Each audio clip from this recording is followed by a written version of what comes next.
All right, so this war we have Ghost, Scorp, and S99 bands. All right, so Boss Island, Korg Boss. Absorbing Man is an option, and of the Armor Burn champs, Rogue might be an option. But I remember trying Rogue in the off season and it not being too great. So Doom is probably an option as well. Mangog, you've got Mr. Negative, Magic. You also have Reed. Quicksilver, you have Elsa, Crossbones, Fury. Longshot, you've Kitty Pryde. Can probably use Overseer as well. Killmonger, pretty easy. You could use the Domino Trinity and just use Domino. Can also use Omega Red. Sasquatch, you have Archangel and Doom. Mojo, you've got Rolk, possibly even Anti-Venom. And then Hulkling, you have Rintraw and Wiccan. 1 through 3 on the way out, Infamous Doom, Hulkling, and Gallon. Path 1, you can take the whole thing with Omega Sentinel. Or you can bring a thing counter like Crossbones and such, Black Cat, Valkyrie. And then for Sauron, you could use Nimrod. Path 2, Mephisto. You can probably get away with Titania. Can also use Blade. And then for Havoc, Warlock with an Odin, or Doc Ock with an Odin. And then future Ant-Man, White Magneto, or you can use Hulkling. You just have to wait for that first armor up to fall off and then get a Pierce buff.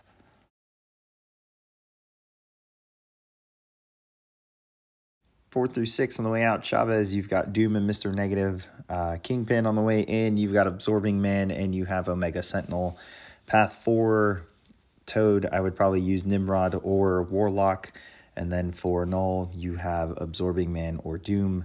Path 5, Domino, Nimrod or Omega Sentinel. And then Absorbing Man, Doom or Mr. Negative. And then Path 6, Annihilus, Doom or either of the Magnetos. And then for Storm, Infamous Doom or Cap Sam. 7 through 9 on the way out, Magneto, you have Nimrod and Omega Sentinel. Doom on the way in, you can actually use Absorbing Man, or you can use Thing or Magneto.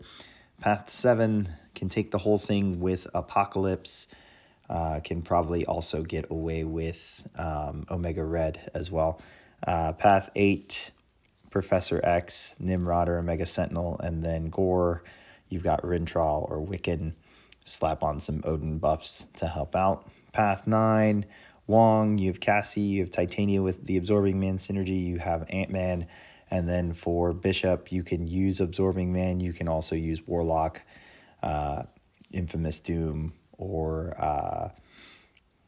Cosmic Ghost Rider. 1 through 3 in section 2 on the way in, you have a Kate Bishop. You can use Apocalypse or White Magneto with Archangel. Maw, you have Overseer and Mr. Negative. Maybe even Quicksilver. Zemo, I would go with future Ant-Man. I've tried Guardian, not with any success. But an armor burn champ that is half immune, I would definitely go with that as the option, or Kitty Pryde and tanking some special attacks with the phase. 1 through 3 in section 1 on the way out, Man-Thing, any poison immune, or you can use Mr. Negative. Just watch that power gain. Path 1, Spot, Cosmic Ghost Rider or Fury. Path 2, Rintraw, Titania, or Ant-Man, or Cassie. And then Agent Venom, you have Apocalypse or Omega Red. And then Path 3, Nimrod, you have Gallon or Hulkling. 4 through 6 on the way out, Kitty Pryde, Omega Sentinel, or Nimrod. Path 4 for Mantis, use any of the armor burn options and slap on a combat regen so that you can bypass Tranquilize while it's running. Path 5, Mole Man, Apocalypse, or Omega Red. Nova, you've got Doom, you've got Absorbing Man. Path 6, Gallon, you have Blade, you have Wiccan, you have Rintraw. And then Storm, Pyramid X on a very problem node. Would go with Omega Sentinel, future Ant-Man, really try and strip off all that prowess and control the power as much as you can. Probably Doc Ock as well. 7 through 9 on the way out. Fury, you can use Absorbing Man, you can use Apocalypse, you can use Omega Red. Path 7, Apocalypse or Omega Red for Jabari, and then Apocalypse or Cosmic Ghost Rider, or I mean really anyone with a white Magneto pre-fight for Arcus. Path 8, Magneto House of X, Omega Sentinel or Nimrod, and then Path 9, whole thing, well not whole thing, Void, you can use Jabari Panther, Cosmic Ghost Rider, or Shang-Chi, and then for Weapon X, Omega Sentinel or Nimrod, or Absorbing Man. So that does it for the map. Let's take a look at how attack went. All right, so our War 3 is against Salty, and it was a very insane war for me. Today I'm taking in Crossbones, Mr. Negative, and Omega Sentinel. I've got Path 1 in Section 1, Path 5 in Section 2, and a mini-boss on Boss Island. So as these fights go on, you're going to see why it was kind of bananas how this war went, and I promise you it's going to be entertaining. So Path 1 here, the only fight that was on this path was Spot. I'm taking this with Crossbones, and even though it is not a hero, I just felt like it was a fine matchup. I just have to look out for the Untouchable. I didn't really have a full game plan here outside of heavy Retaliate and as in Retaliate Spot's heavy with a combo and then using special ones. That was pretty much all I was going to do. I have a trick, and I'm sure you've seen it from other people, where you can take a swing during the special 2 to trigger the Untouchable if he's got enough spots. And as you can see here, he actually unfortunately builds enough spots before I can push him to special 2. On top of that, I forgot about the buff immunity from special 1. So he healed back. So at this point, I go, okay, well, we had to take that to the face. It was going to be really hard to trigger Untouchable. There, I thought it was going to end. I forgot it pauses during the special attack. And then now I'm completely focused on pushing Spot to special 2 so that we don't have to deal with Masochism with the buff immunity triggering regen. So I'm still on the same game plan, still kind of hoping that Spots only get pushed to 5 or more as we push him to special 2. And so far that's going well. And we are now block baiting heavies out so that we can push him to special 2 instead of letting him throw special 1. So here we've got control of the fight. I think there's going to be one more tick of damage. It's not from taking a hit. It's actually from triggering the Untouchable and having a miss actually trigger. So here it is, swing right there. And I took a burst of damage. And that'll probably be the last bit of damage I take. We wait out the Untouchable there, baiting out our heavies, and then using our special 1s, and then this last heavy Retaliate with a combo should do the trick. So was a little ill-prepared for that fight. Had I thought about that buff immunity, it probably would have saved us time, but not so much the health. Manthing here, this node changed. The biggest thing here with taking it with Mr. Negative is the resistance is futile. The problem here is that being Nullify Immune will trigger the power gain from that node ability. So we just can't go super crazy if we see it continuously trigger. So it triggered once there. Here with Drip Feed, we're actually going to end up building to that 7 to 9 light energy faster than we want to, which is fine. Honestly, after taking this fight, I just went with the invuln because I thought the power gain was going to be too much with the node ability. So I wanted to avoid eating special 3, even though it poisons me. But in the future, this is definitely going to be a much safer PS1 fight into special 2. You see here, we got to 20 dark energy, super easy. And then once we get to this point, the entire node works against him with the double petrify. So he just melts. It was a super easy Mr. Negative fight. Again, PS1 in the future. We move on to Section 2. Omega Sentinel was only brought for this Domino here. You could have brought Nimrod as well. I believe Omega Sentinel was assigned because she's rank 5. But really, I'm not going to play this risky. I'm not going to try and force an intercept. If it happens organically, then it happens. If not, then I let the fight take as long as it's going to take. The gray boost that I used for this node is not one that I want for the next fight, so it's not like I'm worried about getting out of this fight quickly. I just really want to focus on making sure that I play Domino smart and don't trigger an evade and then eat a combo afterwards. The other big thing, I did place the heal block pre-fight. That's just so that if we have the plasma up and the debuff up, that she doesn't regen from willpower. But also, I'm only going to keep one heal block up at a time. This node does have the ability where every debuff will increase her damage by 50%, sadist. I wanted to avoid giving her any extra attack. As I'm rewatching this, I remembered while fighting it that the armor burn here is actually quite annoying.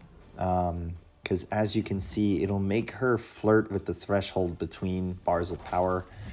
And we all know that Domino increases her chance of triggering luck, or lucky, the more it doesn't trigger. So if I fluctuate between that threshold, it just means that I'm guaranteed to trigger lucky eventually and then deal with a lot of evades. So looking back, I probably would have gone with Nimrod over Omega Sentinel here, since he is not an armor burn champ. And I don't need this fighter for later in the war for other fights. But still a pretty smooth fight. I forget if we already intercepted once. We get one here, though, while we are ready with a special 2.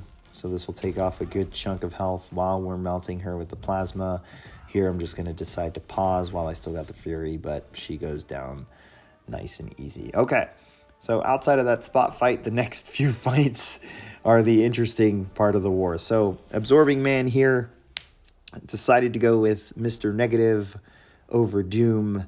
Mr. Negative can totally take ebb and flow intercept fights. You just have to use the special 3, just like you do in section 1 with ebb and flow knockdown.